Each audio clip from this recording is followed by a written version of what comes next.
সুযোগ সুবিধা থাকার পরেও অনেক আসতে পারে নাই।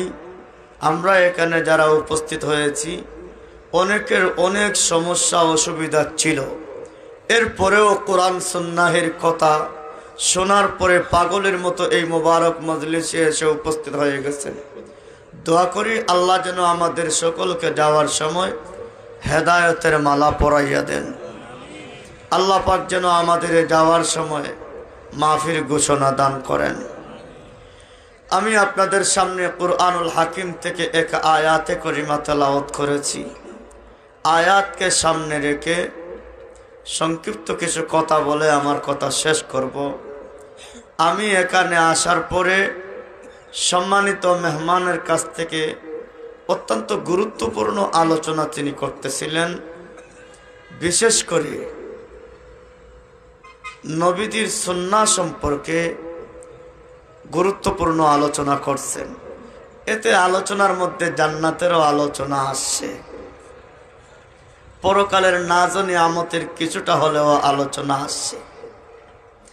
আমি আপনাদের সামনে যেই বিষয়ে আলোচনা করতে চাই, জাহান্নাম, জাহান্নামের অবস্থা, জাহান্নামের ভয়াবহতা।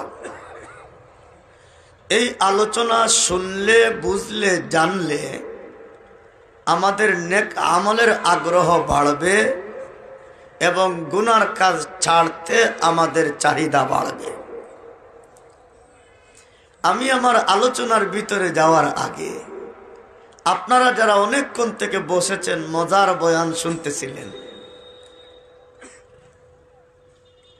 যদি বাহিরে যাওয়ার মতো কেউ প্রয়োজন অদু ইস্তেন্দা চা পানের থাকে আপনারা গেলে যাইতে পারবেন।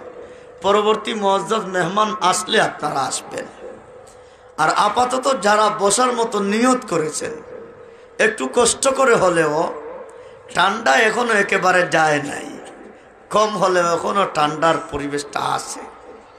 মাহফিল যেভাবে বসেছি এটা একটু এলোমেলো ভাব হয়। একটু কষ্ট করিয়া সামনের দিকে আগাইয়া বসেন। হরকত করলে বরকত হবে। আমি জানি এই মাহফিলে অনেক শ্রদ্ধাভাজন ব্যক্তিরাও বসা আছেন, অনেক ওলামায়ে কেরামও বসা আছেন। আমি তাদেরকে আদেশ নিষেধ করার মতো এই ক্ষমতা আমার নেই। এরপরেও সম্মানের সহিত বলেছি, যদি সম্ভব মনে করেন একটু জমিয়ে বসলে আমার জন্য ভালো হয়। আমি ছোট মানুষ, কথা বলতে আমার একটু সুবিধা হয়। আর বড়রা তো মাশাআল্লাহ যে কোনো অবস্থায় কথা বলতে পারেন। আমাদের যে সামান্য অনেক সময় ধ্যান খেয়াল ছুটে যেতে পারে। আল্লাহ রাব্বুল আলামিন নেক বান্দাদের চিরস্থায়ী শান্তির জায়গা আল্লাহ জান্নাত বানাইয়া রাখছে। আর বদকারদের জন্য যারা আল্লাহর হুকুম নবীর তরিকা পালন করে না অথবা বিশ্বাস করে না, মানে না, কেউরের জন্য চিরস্থায়ী জাহান্নাম ঠিকানা বানাইয়া রাখছেন। আর কেউরের জন্য জাহান্নাম একটা ওয়ার্কশপ বানাইয়া রাখছেন। মুমিন মুসলমানদের জন্য জাহান্নাম আল্লাহ ওয়ার্কশপ বানাইয়া রাখছেন। যেভাবে গাড়ির মধ্যে কোনো সমস্যা হইলে ওয়ার্কশপ নিয়ে ওয়েল্ডিং দিয়া কিছু একটু জোড়া তালি লাগাইয়া আবার মোটামুটি মার্কেটও চালানো যায়। মুমিনদের মধ্যে পাপী যারা আমল ঠিক মতো করতে পারে না, এমন কিছু মানুষদের আল্লাহ প্রাথমিকভাবে জাহান্নামে দিয়া, এখান থেকে জ্বালাজুলা দিয়া আবার ঠিকঠাক করে দিয়া আল্লাহ তাদের মেহেরবানি করে জান্নাত দান করবেন। তবে মনে রাখেন, আমাদের অনেকেই মনে মনে ভাবেন যে একদিন তো জান্নাতে যাইমু, একদিন তো জান্নাতে যাইমু। যারা এটা ভাবেন, এক সেকেন্ডের জন্য আমার আলোচনার থেকে জাহান্নাম নিয়ে একটু ভাবিন যে এক সেকেন্ড সহ্য করা সম্ভব আছে কিনা। আমি যে আয়াতে করিমা তেলাওয়াত করেছি, আল্লাহ পাক বলেন, ইন্না জাহান্নামা লামাউইদুহুম আজমাইন।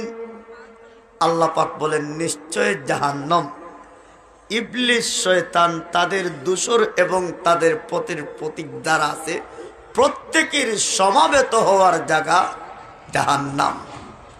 এই জাহান্নামের 7টা স্তর আছে, প্রত্যেকের জন্য নির্ধারিত ঠিকানা আছে। 1 নম্বর, এই জাহান্নামের ভিতরে বিশ্বনবী বলেন 4টা দেওয়াল আছে। এক একটা দেওয়ালের পুরুত্ব বড়, আর কি লম্বা না। এক একটা দেওয়াল ইটা যেভাবে বড়, ইটে 3 ইঞ্চি গাঁথনি হয় সোজা এভাবে দিলে, এভাবে দিলে 5 ইঞ্চি গাঁথনি হয়, লম্বে দিলে 10 ইঞ্চি গাঁথনি হয়। এক একটা ওয়ালের বড়ত্ব বিশ্ব নবী বলেন 40 বছরের রাস্তা হবে। দ্বিতীয় নম্বর, জাহান্নামের গভীরতা কত? এক হাদিসের মধ্যে আসছে, নবীদের দরবারে সাহাবীরা উপস্থিত, হঠাৎ করে বিকট একটা শব্দ হয়ে গেল। নবীজি বললেন, ও আমার সাহাবীরা, এই বিকট আওয়াজ কিসের, তোমরা কি বলতে পারো? সাহাবীরা বললেন, ইয়া রাসূলুল্লাহ, ইয়া হাবিবাল্লাহ, এই বিষয়ে আল্লাহ এবং রসুল ভালো বলতে পারেন।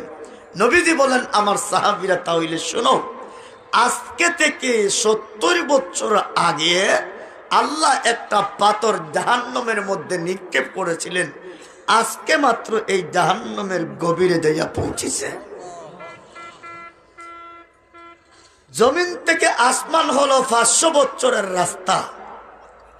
হঠাৎ করে বাজারে কেউ বৃষ্টির ডাক শুনে 100 গজ যাওয়ার ভিতরেই বৃষ্টি জমিনে পড়ে যায়। 500 বছরের রাস্তার দরকার নাই, 400 বছরের রাস্তার উপর থেকে বৃষ্টির ডাকের সাথে সাথেই বৃষ্টি জমিনে পড়ে যায়।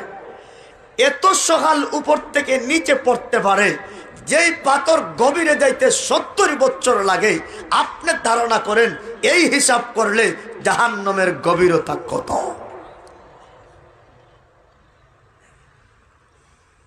এই হলো তার গভীরতা এবং তার দেওয়ালের কথা বললাম। আসুন প্রথমেই জেনে নেই, জাহান্নামের স্তর হলো কয়টা? 7টা। জাহান্নামের তবকা কয়টা? সবাই বলেন, এটা মনে রাখা লাগবে, আরো দূরে কোন? 7টা স্তর আছে। 1 নম্বর স্তরের নাম হলো হাবিয়া, আরবিতে হাবিয়া, বাংলায় হাবিয়া। এই স্তরের মধ্যে কারা যাবে? ফেরাউন, নমরুদ, তাদের দলবল দূষর দ্বারা এবং ইতিকাদি মুনাফিক দ্বারা। মুনাফিক 2 প্রকার, একদল বিশ্বাসী মুনাফিক আর একদল আমলগত মুনাফিক। আমলগত মুনাফিক না, ইতিকাদি বিশ্বাসী মুনাফিক যারা, তারাও যাবে জাহান্নামের এই হাবিয়া নামক জাহান্নামে। আসুন হাবিয়া জাহান্নামের কথা আল্লাহ বলেন, ওয়া আম্মা মান খাফফাত মাওয়াজিনুহু ফাউম্মুহু হাবিয়া। আমার আল্লাহ বলেন, ও পৃথিবীর মানুষ, যাদের আমলনামা হালকা হয়ে যাবে রে, ওদের ঠিকানা হবে হাবিয়া জাহান্নাম।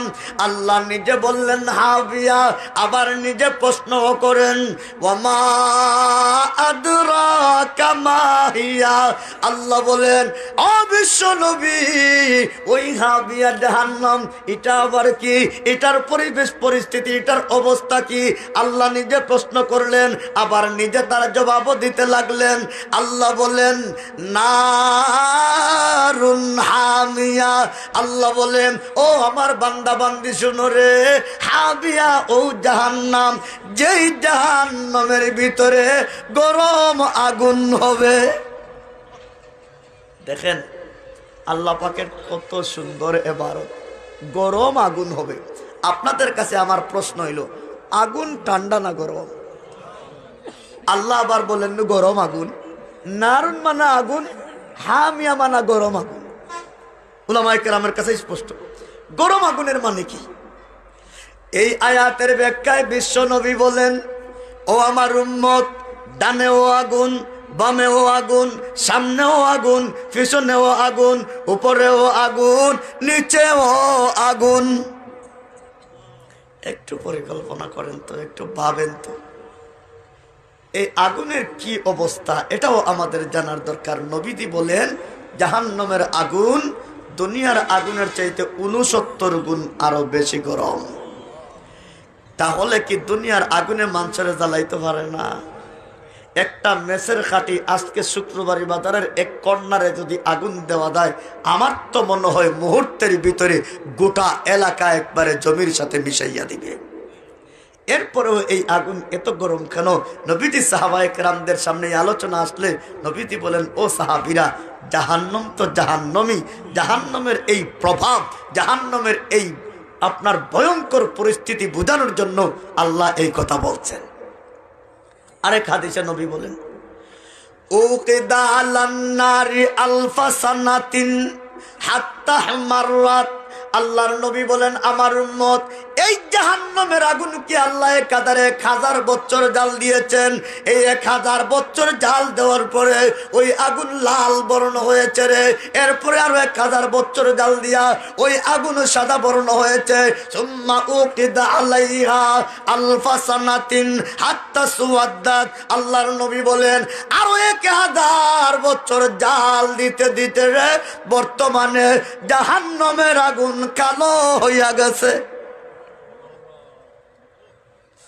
পাহাড়ের খাঁচায় যাদের বাসা বাড়িয়েছে তারা বুঝবেন ভালো, মাঝে মধ্যে আগুন লাগাইলে আগুন যখন গভীর হয় তখন আগুনটা লাল সাদা না কালো, কালো হইয়া যায়। এই হলো প্রথম নম্বর, এক দলের জাহান্নামের নাম হবে হাবিয়া। দ্বিতীয় নম্বর জাহান্নামের নাম হবে জাহিম। আল্লাহ পাক বলতেছেন, فَأَمَّا مَنْ طَغَى وَآثَرَ الْحَيَاةَ الدُّنْيَا فَإِنَّ الْجَحِيمَ هِيَ الْمَأْوَى। জাহিম নামক জাহান্নামে মুশরিকের দলের আযাবের আল্লাহ বলেন, ওই আয়াতের অর্থ হলো যারা সীমা লঙ্ঘন করে, আল্লাহর আইন, নবীর আইন, ইসলামের বিধিবিধান লঙ্ঘন করে, ওভারটেক করিয়া চলে, আল্লাহর হুকুম মানে না, দুনিয়াকে প্রাধান্য দেয়, পরকালকে প্রাধান্য দেয় না। আল্লাহ বলেন, আমার উম্মত এদের ঠিকানা হবে জাহিম। এদের আরেক আলোচনা আসছে সূরা নাবাত। আল্লাহ বলেন, ইন্না জাহান্নামা কানাত মিরসাদা। আল্লাহ বলেন, আমার বান্দা বান্দি, জাহান্নাম হলো একটা গোপন ফাঁদ।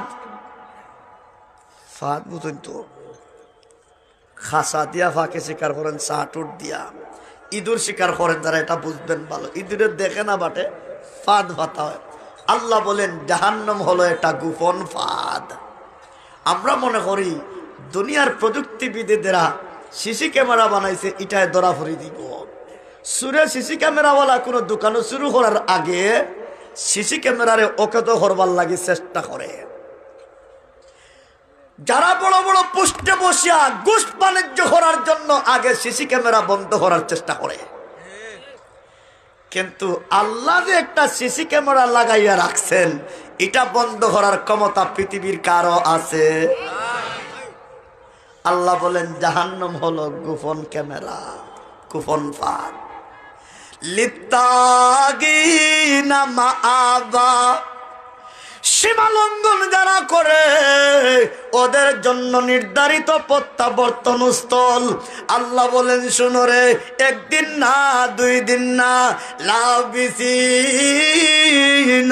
ফিহা আহকাবা। আমার আল্লাহ বলেন হুকুবার বহু বচন হলো আহকাবা। আল্লাহ বলেন একদিন না রে, 2 দিন না, 1 সপ্তাহ 2 সপ্তাহ না, 1 বছর 2 বছর, 1 যুগ 2 যুগ না রে। আল্লাহ বলেন কোটি কোটি যুগ পর্যন্ত, যার শুরু আছে শেষ হবে না। 3 নম্বর জাহান্নামের নাম হলো লাদা। লাদা শব্দের অর্থ হলো লেলিহান আগুন, আগুন, উজ্জ্বলিত আগুন, প্রজ্বলিত আগুন। এই আয়াত হলো সূরা মাআরিজের প্রথম দিকে। এর প্রথম দিকে আলোচনা গেছে কিয়ামতের দিন প্রত্যেকেও চাইবে, আল্লাহ আমার সন্তান সবগুলো নেও গিয়া, আল্লাহ আমার জমি জামা যা আছে সারা নেও গিয়া, আল্লাহ আমি এমপি আসলাম পদটাও নেও গিয়া, আল্লাহ আমি প্রধানমন্ত্রী রাষ্ট্রপতি আসলাম সব নেও গিয়া।